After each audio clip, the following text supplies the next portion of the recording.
memenuhi kebutuhan manusia yang terus berkembang, banyak industri peternakan serta pengolahan yang juga terus berkembang. Gak cuma peternakan sapi atau ayam, bahkan di beberapa tempat ada industri pengolahan dan peternakan yang terbilang unik. Mulai dari ular, kura-kura, buaya, sampai paus. Penasaran seperti apa? Yuk simak! Proses pengolahan ular. Siapa sangka, ular yang kita kenal berbahaya dan banyak dihindari ini ternyata jadi mata pencarian dari sebagian besar warga desa Kertasura, Cirebon. Dimulai dari proses penangkapan ular dari berbagai daerah pun ditangkap dan dikumpulkan. Ular berbagai jenis yang sudah dikumpulkan dalam karung kemudian dikirim ke tempat pengolah untuk ditimbang. Di tahap inilah tawar-menawar harga antara pengepul dan penjual disepakati. Barulah ular disortir sesuai dengan jenis dan ukurannya. Ular-ular ini kemudian dimasukkan dalam drum yang diisi dengan air hingga ular-ular mati. Tahap selanjutnya, ular-ular ini akan mulai dipisahkan antara daging dan kulitnya. Kulit ular inilah yang nantinya dijual untuk berbagai keperluan seperti bahan pembuatan tas hingga dompet, sementara daging ular akan direbus dan dijual sebagai bahan makanan. Gak cuma daging dan kulitnya saja nih gengs, empedu ular juga diproses untuk dijadikan sebagai ramuan. Sementara beberapa jenis ular dibiarkan utuh dan hanya diambil jeroannya saja. Ular-ular yang sudah direbus ini akan dibuat melingkar dan kemudian dikeringkan dalam mesin oven. Ular-ular yang sudah kering ini nantinya akan dijual sebagai bahan ramuan tradisional, terutama untuk pasar Cina. Nah, untuk ular yang berukuran cukup besar seperti piton, biasanya akan dipisahkan karena ular ini memiliki jenis kulit yang lebih mahal dari ular biasa. Kulit ular piton biasanya digunakan sebagai bahan pembuat tas untuk pasar Eropa yang harganya tergolong mahal.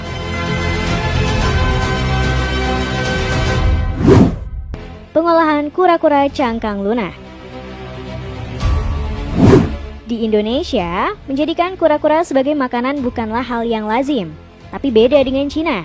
Di Cina sudah menjadi hal biasa kalau kura-kura biasa dijadikan sebagai santapan. Namun bukan kura-kura biasa nih gengs, melainkan kura-kura cangkang lunak atau labi-labi. Dimulai dari pengambilan telur kura-kura, para pekerja peternakan akan mengumpulkan telur-telur ini dan meletakkannya pada tempat khusus. Telur yang sudah terkumpul ini kemudian akan ditutup dengan tanah dan dimasukkan ke tempat penetasan.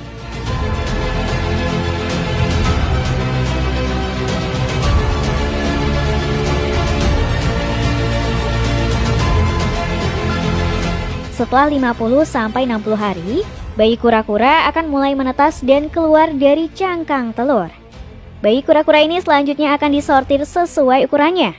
Beberapa akan langsung dijual ke tempat lain, sementara sisanya akan dimasukkan ke kolam pembesaran.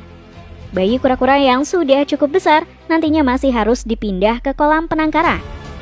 Di sini kura-kura akan diberi makan dengan pakan basah, sementara kura-kura yang sudah cukup besar akan diberi pakan kering.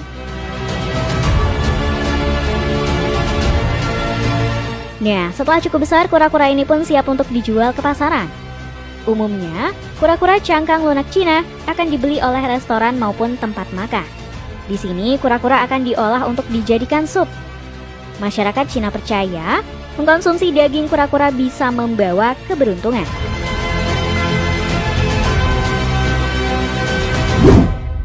Pengolahan buaya. Meski buaya merupakan binatang buas yang sering kali dihindari oleh manusia, namun di Brazil, buaya-buaya ini justru diternak dan diproses di pabrik. Proses ini dimulai dengan pengambilan telur-telur buaya di alam liar. Telur ini selanjutnya akan diambil untuk ditetaskan di peternakan. Bahkan tak jarang, proses penetasan pun dibantu oleh pekerja dengan cara manual. Setelah bayi buaya menetas, buaya ini selanjutnya akan dipindahkan ke tempat pembesaran. Nah, di sini buaya akan ditempatkan di kandang terpisah sesuai usianya. Bayi buaya yang masih kecil akan diberi pakan basah yang terbuat dari daging yang sudah dihaluskan.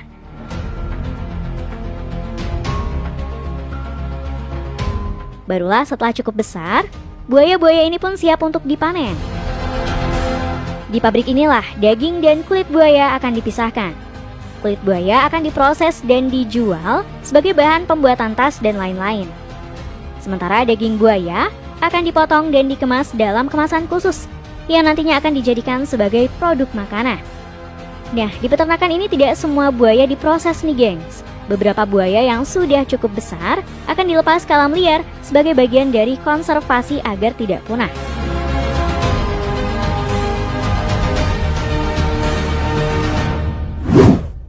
Pemrosesan burung merpati. Tahu nggak sih gengs, kalau di Cina ada peternakan kelas industri yang mengembangbiakan burung merpati. Yap, di Cina daging burung merpati cukup diminati sebagaimana daging ayam. Di peternakan ini, burung merpati jantan dan betina akan disatukan dalam satu kandang sampai mereka bertelur. Telur-telur ini selanjutnya akan diambil dan disortir untuk kemudian ditetaskan di mesin inkubator. Butuh 16-18 hari sampai telur-telur ini menetas. Setelah menetas, bayi merpati selanjutnya akan dikembalikan lagi ke kandang induknya. Nah, di sini bayi-bayi merpati akan dibesarkan oleh merpati jantan, termasuk memberi makan bayi-bayi merpati melalui paruhnya. Semua dilakukan oleh merpati jantan. Setelah merpati cukup besar, merpati akan diambil untuk diberi vaksin dan dipindahkan ke kandang pembesaran. Di tahap ini, burung merpati akan diberi pakan jagung dan pelet beberapa kali sehari dengan mesin otomatis.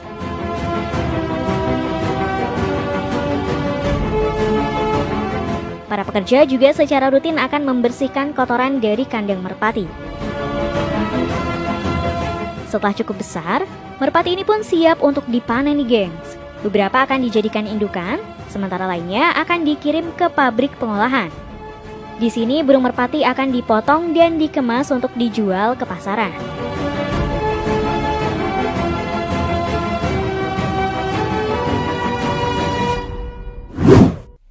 Pengolahan paus. Di Indonesia, perburuan paus di laut umumnya masih dilakukan secara tradisional. Namun, perburuan paus di Jepang memiliki pendekatan yang jauh lebih modern dan melibatkan penggunaan kapal besar serta peralatan canggih. Para pemburu paus di Jepang menggunakan kapal khusus yang dilengkapi dengan senjata harpoon gun berukuran besar untuk menembak paus yang menjadi target mereka. Biasanya, paus yang mereka buru adalah jenis mink yang relatif kecil dan mudah ditangkap. Setelah paus tertembak, paus tersebut akan ditarik ke kapal dan diikat dengan tali.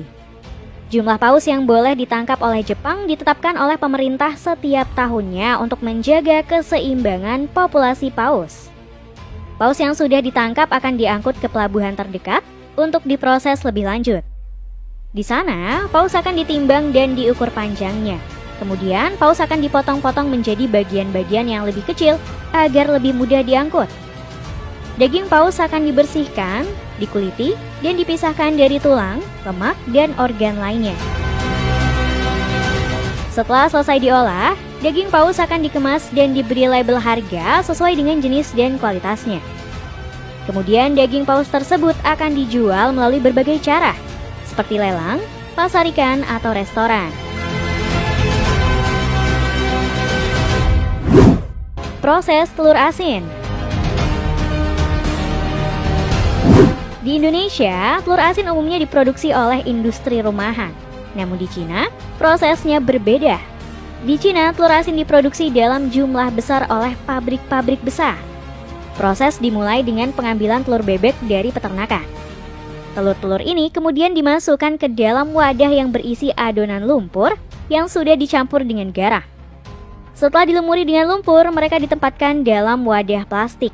Dalam wadah plastik itulah, telur-telur ini akan didinginkan agar rasa asinnya meresap ke dalam telur. Setelah didinginkan selama sekitar 30 hingga 40 hari, telur-telur akan diperiksa untuk mengecek kondisinya. Setelah dianggap siap, telur-telur ini akan dibersihkan untuk menghilangkan lumpur asin yang menempel pada kulitnya. Selanjutnya, telur-telur ini akan dimasukkan ke dalam wadah besar khusus, di mana mereka akan dipanaskan sampai kering. Setelah proses pengeringan selesai, telur-telur asin yang telah jadi ini akan di-packing dan siap untuk dijual di pasar.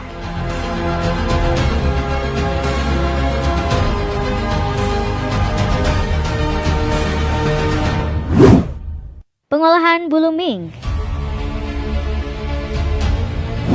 Mungkin banyak orang yang belum tahu dengan hewan yang satu ini. Hewan ini adalah mink atau cerpelai. Cerpelai adalah salah satu spesies dalam keluarga musang yang berasal dari wilayah belahan bumi utara. Salah satu ciri khasnya adalah bulunya yang padat, lembut, mengkilap, dan sangat diminati di pasar. Bulu cerpelai biasanya memiliki warna coklat tua dengan sentuhan putih di tenggorokan, dada, dan bagian bawah tubuh. Terdapat juga varian cerpelai yang memiliki warna bulu sepenuhnya putih atau coklat muda. Karena tingginya peminatan akan bulu cerpelai yang sangat diminati ini, industri peternakan cerpelai tumbuh pesat. Cerpelai yang telah dipasangkan dan melahirkan anak-anaknya akan dibiarkan hingga usia menyusui selesai. Setelah mencapai ukuran yang cukup, anak-anak cerpelai akan dipisahkan dan ditempatkan di kandang pembesaran. Di dalam kandang pembesaran, cerpelai-cerpelai ini akan diberi makanan yang telah disiapkan di atas masing-masing kandang mereka. Setelah tubuh cerpelai berkembang dan memenuhi standar perusahaan, cerpelai tersebut akan diambil dan dimasukkan ke dalam sebuah kotak khusus yang berisi gas beracun. Cerpelai yang telah tidak bernyawa akan ditempatkan dalam wadah rak untuk menjalani proses pengulitan. Kulit cerpelai yang telah terpisah dari bagian dalam tubuhnya akan dibersihkan terlebih dahulu dan ditempatkan di tatakan khusus. Selanjutnya, kulit cerpelai akan diberi label dan disortir sesuai dengan warnanya. Disinilah tahap yang paling krusial dimulai. Saat proses penyortiran berdasarkan warna, bulu-bulu cerpelai akan dideteksi oleh sistem komputer sehingga dapat disortir dengan detail dan variasinya. Kemudian masuk ke tahap akhir, di mana bulu cerpelai yang telah disortir akan diperiksa secara manual. Setelah dinyatakan lolos, bulu cerpelai akan dipacking dalam plastik dan dimasukkan ke dalam kardus. Biasanya, bulu ini akan langsung dikirim ke pihak pengolah selanjutnya untuk digunakan dalam industri fashion, seperti pembuatan baju, jaket, dan produksi lainnya.